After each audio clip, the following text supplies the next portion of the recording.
इस लाल बटन को दबाकर मेरे चैनल नारायण ज्योतिष को सब्सक्राइब करें और इस बेल आइकन को भी क्लिक करें।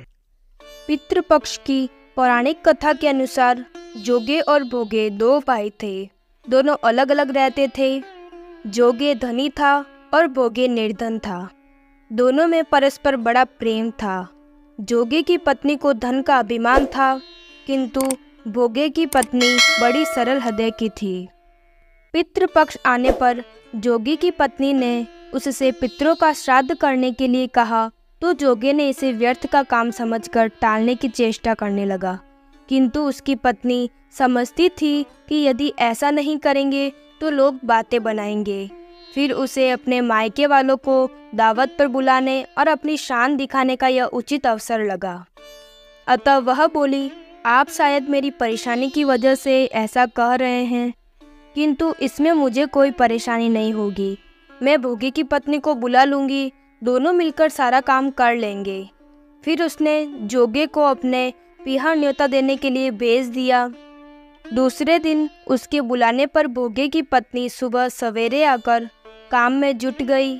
उसने रसोई तैयार की, अनेक पकवान बनाए। फिर सभी काम निपटाकर वह अपने घर वापस आ गई। आखिर उसे भी तो पितरों का श्राद्ध तर्पण करना था। इस अवसर पर न जोगे की पत्नी ने उसे रोका, न वह रुकी। शीघ्र ही दोपहर हो गई। पितर भूमि पर उतरे।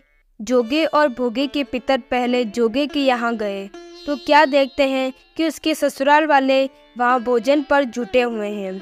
निराश होकर वे भोगे के यहाँ गए। वहाँ क्या था, मात्र पितरों के नाम पर अगियारी दे दी गई थी। पितरों ने उसकी राख चाटी और भूखे ही नदी के तट पर जा पहुँचे। थोड़ी देर में सारे पितर इकट्ठे हो गए और अपने अपने यहाँ श्राद्धों की बड़ाई करने लगे। जोगे और भोगे के पितरों ने भी अपनी आप बीती सुनाई। फिर वे सोचने लगे, अगर भोगे समर्थ होता तो शायद उन्हें भूखा न रहना पड़ता, मगर भोगे के घर में तो 2 जून की रोटी भी खाने को नहीं थी। यही सब सोचकर उन्हें भोगे पर दया आ गई। अचानक वे नाच नाच कर गाने लगे कि भोगे के घर में धन हो जाए, भोगे के घर में धन हो जाए। सांझ होने को हुई। भोगे के बच्चों को कुछ भी खाने को नहीं मिला था। उन्होंने माँ से कहा, भूख लगी है। तब उन्हें टालने की गरज से भोगे की पत्नी ने कहा, जाओ, आंगन में होदी औंधी रखी है, उसे जाकर खोल लो और जो कुछ मिले बांट कर खा लेना।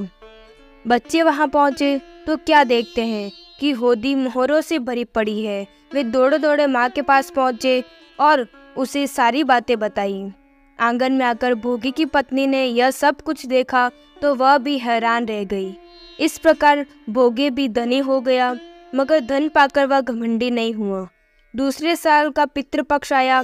श्राद्ध के दिन भोगे की स्त्री ने 56 प्रकार के व्यंजन बनाए। ब्राह्मणों को बुलाकर श्राद्ध किया, भोजन कराया, दक्षिणा दी। जेठ जेठानी को सोने चांदी के बर्तनों में भोजन कराया। इससे पितर बड़े प्रसन्न और तृप्त हुए। पितृ दयालु और बड़े मन के होते हैं। शास्त्र कहते हैं कि पितृ अत्यंत ही दयालु और कृपालु होते हैं। वह अपने पुत्र पौत्रों से पिंडदान व तर्पण की आकांक्षा भी इसलिए रखते हैं ताकि उन्हें मन भरकर आशीर्वाद दे सके। श्राद्ध तर्पण से पितृ को संतुष्टि मिलती है। पितृगण प्रसन्न होकर संतान सुख, धन धान्य, विद्या, राज सुख, यश, कीर्ति, पुष्टि, शक्ति, स्वर्ग, मोक्ष तक प्रदान करते हैं।